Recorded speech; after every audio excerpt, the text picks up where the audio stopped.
There is no peace in a man who surrenders to illusion, no strength in the one who drinks from a poisoned cup and calls it love. The modern man is not undone by sword or plague, but by affection weaponized, by a soft voice with a sharp edge, by the slow erosion of his will beneath the smile of someone who taught him to enjoy the grip of the chains. He fades not with a roar, but in whispers, and none mourn for him because he chose quiet decay over clarity. The philosopher once said, "You have power over your mind, not outside events." Yet today, most men have yielded both. They do not lead, they orbit. They let the storm command their emotional skies, and worse, they call this devotion. But devotion is not surrender. This is not about bitterness, but about awakening. There are 10 traits no man should ever accept, not because he fears loneliness, but because he refuses to vanish. To yield to these patterns is not love. It is disappearance dressed in warmth. The first is mockery, the sideways glance, the public joke that slices, the casual contempt masked as humor. It begins with an eye roll, but it ends with a hollowed soul. A man who accepts ridicule from his partner is not building a bond. He's carving a gravestone for his confidence, word by word, moment by moment. The one who mocks you in public has already unseated you in private. The second, chaos, made normal. She's fire, then frost. A storm of moods that sets the rhythm of your life. You convince yourself it's passion, but passion without peace is pathology. The home becomes a battlefield, and you forget what calm feels like. Her temper becomes your weather, and you live with an umbrella even on clear days. A man who cannot retreat into stillness is not alive. He's merely reacting. Third, the hunger for attention. A woman who cannot exist without the eyes of strangers cannot see the man who stays beside her. Skin becomes currency. Validation becomes religion. She'll speak of empowerment, but if she needs the crowd to feel alive, your devotion will be invisible to her. You become the background to her broadcast, a shadow beside a spotlight she never plans to share. Fourth, intimacy used as currency, not given in warmth, but traded in tactics. She withholds affection like a warden with a key, granting you closeness only when your compliance satisfies her terms. You call it desire, but it is dependence. She is the puppeteer, and you've mistaken the strings for connection. This is not love. It is control dressed as closeness, and it will teach you to beg for scraps instead of building something sacred. The fifth poison, contempt for your mission.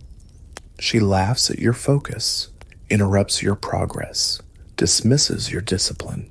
Your path is valuable only when it leads her where she wants to go. This is not partnership. It is sabotage by someone who fears your strength. The man who accepts this betrayal builds a life for her and wakes up missing from his own story, 5 down. And already, the mirror grows heavy. If even one of these reflections resembles your reality, it is not love that's unfolding. It is slow abandonment, tolerated by a man who fears waking up alone more than he fears disappearing. But the silence you offer her is the soil in which your self-respect is buried. Sixth, the competition dressed in care. She does not want to walk beside you. She wants to walk ahead of you, not because she hates you, but because her victory feels sweeter when it is louder than yours. Her words become comparisons. Her wins become weapons. And slowly, your presence becomes a shadow, useful only when it amplifies hers. When a woman makes your existence a mirror for her pride, she will only embrace you when you reflect her imagined superiority. And if you stay, you will shrink, not from lack of ability, but from a home where growth is not shared, only measured and mined. Seventh, emotional leverage disguised as trauma. Every hurtful act explained by her past. Every cold moment blamed on someone long gone. You become her confessor, her counselor, her excuse. She stumbles, and you bleed. She harms, and you apologize. You begin to feel guilt for desiring warmth, for needing connection, for asking for the very thing you give. But this is not healing. This is the theft of your empathy, the slow corrosion of your needs beneath the banner of her recovery. You are not her redeemer. You are her refuge from responsibility, and she has no intention of transforming, only of being worshipped for surviving. Eighth, expectation without contribution. She demands more than she offers, expects gold, gives gravel, insists she is the prize, but forgets that value is proven through presence, not posturing. You build, she critiques. You give, she audits. She wants a leader, but resists leadership, not because you lead poorly, but because yielding reminds her of the strength she secretly resents. And so your sacrifice becomes invisible, your effort assumed, your presence background noise, and yet she calls it balance. Ninth, the slow betrayal of tested boundaries, the texts she said she wouldn't send, the promises she gently bends, the limits she touches not to break, but to observe your silence. It's never dramatic. It's never catastrophic, just subtle erosion. But make no mistake, this is not harmless. This is a study in your tolerance. And every time you flinch, but do not move, she learns that your line is not a boundary. It is a suggestion. The final poison is the most insidious, the quiet erosion of respect. No arguments, no explosions, just apathy. You speak and she scrolls. You enter and she does not lift her eyes. The fire is not extinguished by water, but by neglect, and that is the deepest injury, to be unseen in the very place you built to be known. A man can endure many things, but to be invisible in his own kingdom is to dissolve, day by day, into a role instead of a life. And still, he stays, not because he is blind, but because he remembers who she once was, the way she smiled, the sweetness in her voice, the illusion of safety she offered in the beginning. He holds on to echoes and calls them truth. He builds an entire identity on a version of her that no longer exists. And in doing so, he does not save her. He loses himself. This is not resilience. This is erasure. The world praises the man who endures, who absorbs, who does not flinch. But what they call strength is often silence learned in survival. It is not stoicism. It is slow spiritual rot. Because the soul does not die in a moment. It withers when it is ignored. It dims when its worth is questioned daily. It folds under the weight of invisible expectations and unspoken wars. And yet, this man is told to love harder, to try more, to be softer, even as every soft part of him is used against him. His needs, called weakness, his standards, labeled control, his withdrawal, gaslighting. But the truth is simpler. He has not failed her. He has betrayed himself. Not through a single act, but through 1,000 quiet concessions. Every time he swallowed pain to avoid conflict. Every time he explained away disrespect. Every time he lowered his bar to keep her around. He did not keep the relationship alive. He kept himself asleep. Marcus Aurelius did not write to please others. He wrote to awaken men to the throne within. A man should be upright, not kept upright. But modern man is propped up by hope, by fantasy, by the memory of warmth that has turned cold, and every morning he negotiates with shadows. He wonders how to earn back what was never supposed to be taken, and so he becomes a weatherman of her moods, an analyst of her silence, a cartographer of chaos. This is not love, this is surveillance, and a man who plays detective in his own home has already lost the peace he was born to guard. But the worst damage is not emotional, it is spiritual. When a man accepts what breaks him, he begins to dim, his voice quieter, his step slower, his back bent not by age, but by expectation. The light in his eyes fades, his laughter becomes cautious, and still the world tells him he must do more. But he has done too much already. He has become unrecognizable in the mirror. This is the war of identity Marcus Aurelius warned of, the internal collapse masked as commitment. And there is only one weapon, clarity. Not the clarity of anger, not the clarity of revenge, but the calm, burning clarity that no longer negotiates with the unworthy, that does not explain itself to chaos, that sees and walks. Because the woman who fears your absence is not afraid of losing love, she is afraid of losing control.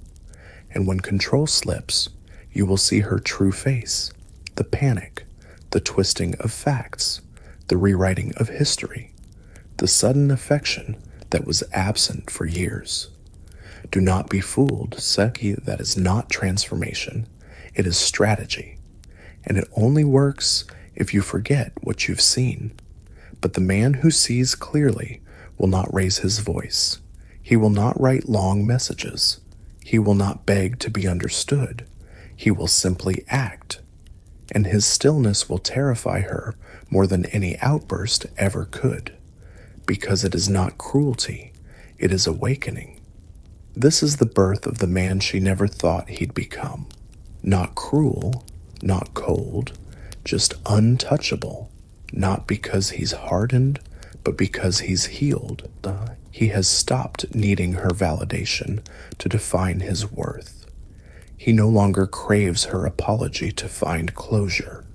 He no longer waits for the woman who wounded him to become the woman who will save him. He understands now. Healing is not something she grants. It is something he builds. And so, the rebuilding begins, not with words, not with performance, but with silence. Not the silence of weakness, but of sovereignty. The silence of a man who no longer reacts. He no longer explains, no longer defends, no longer walks on emotional glass just to be tolerated. He sits, he breathes, he remembers. And in that stillness, power returns. It's not loud, it's not visible, but it's unshakable. The man who once bent to her moods now chooses his own. The man who once measured her comfort before his own peace now protects his mind like sacred ground. The man who once adjusted himself to fit into her storm now walks into the light and lets the storm pass alone. Because for the first time, he knows peace is not a prize to be begged for. It is a state that begins within, and only a man who chooses it daily will ever find it outside himself. Marcus Aurelius faced betrayal, war, and death, but he wrote of cliffs and waves, of being unmoved. He wrote not of revenge, but of rule, inner rule, and that is what this man returns to. His discipline sharpens, his time becomes sacred. He reads more than he scrolls. He creates more than he complains. He speaks less and says more. He no longer needs the world to understand him, because he understands himself. He has reclaimed the kingdom of his mind, and in doing so, he has become dangerous, not to women, not to love, but to the empire of manipulation that once thrived on his confusion. This is the awakening. This is where the boy dies, and the man returns. The scars remain, but they no longer ache. The memories return, but they no longer define him. He no longer rewrites the past to make betrayal feel like love. He has faced the truth, and truth has set him apart, not above others, but beyond the reach of illusion. He no longer imagines her return. He no longer crafts fantasies of closure. The door is shut, not in hatred, but in finality. And this finality is peace. Because once a man has rebuilt himself from rubble, he does not trade that empire to sit again in someone else's theater. He does not offer his throne for the comfort of chaos. He has learned that not all love is real, and not all who call themselves partners arrive to build. Some arrive to feed, so to drain, to conquer softly. And now he chooses differently. His mornings begin with order. His thoughts are his own. He is not a servant to moods or memories. He does not answer to confusion disguised as care. He guards his mind like a fortress because he knows the world outside is nothing compared to the war within. And now he wins that war daily, not through battle, but by refusing to return to the field. This is not numbness. This is awareness. He sees clearly now. Not all affection is love. Not all patience is virtue. Not all forgiveness is freedom. There is a kind of forgiveness that is noble, and another that is naive. A kind of patience that grows a bond, and another that waters weeds, and the world may call him cold, bitter, guarded. But the world does not bleed at night from wounds wrapped in perfume. The world does not wake beside someone who drains peace like a thief in the dark. The world does not live in the house he once lived in, where joy was rationed and respect vanished like vapor. So he no longer seeks their approval. He no longer needs to be understood. He walks the quiet road of discipline. He reads what strengthens him, eats what fuels him, moves in alignment with purpose, not preference. He keeps his word, not just to others, but to himself. Because a man who cannot keep promises to his own spirit is a man unarmed. He understands now that clarity is lethal to manipulation. It is why the game stopped, why the silence he once feared has become his sanctuary, why the same woman who once played puppet master now trembles before his presence, not because he is angry, but because he is no longer available. And should another woman enter his life, she will feel this. She will not be met with passivity or neediness or the hunger of a man waiting to be filled. She will be met by a man who is whole, who does not flinch when she withholds, who does not crumble when she withdraws, who does not perform or plead or prove. She will feel the weight of a presence forged in fire, the quiet power of a man who does not chase but chooses, who does not shout but decides, who does not bend because he no longer sees value in living bent. And she will know, this is not a man you play with. This is a man you honor or leave because he honors himself. That is the difference now. He no longer demands respect. It emanates from him, not in arrogance, but in posture, in his words, in his absence of apology for simply existing with standards. He has returned to what Marcus Aurelius lived for, command of the self. He is not a reaction. He is a response. He is not chaos. He is compass. He is not lost in her story. He is writing his own. And in that story, love is not a chain. It is a choice. Affection is not a bribe. It is a gift. Respect is not begged for. It is expected. And peace? Peace is non-negotiable. There are no speeches, no dramatic exits, no warnings.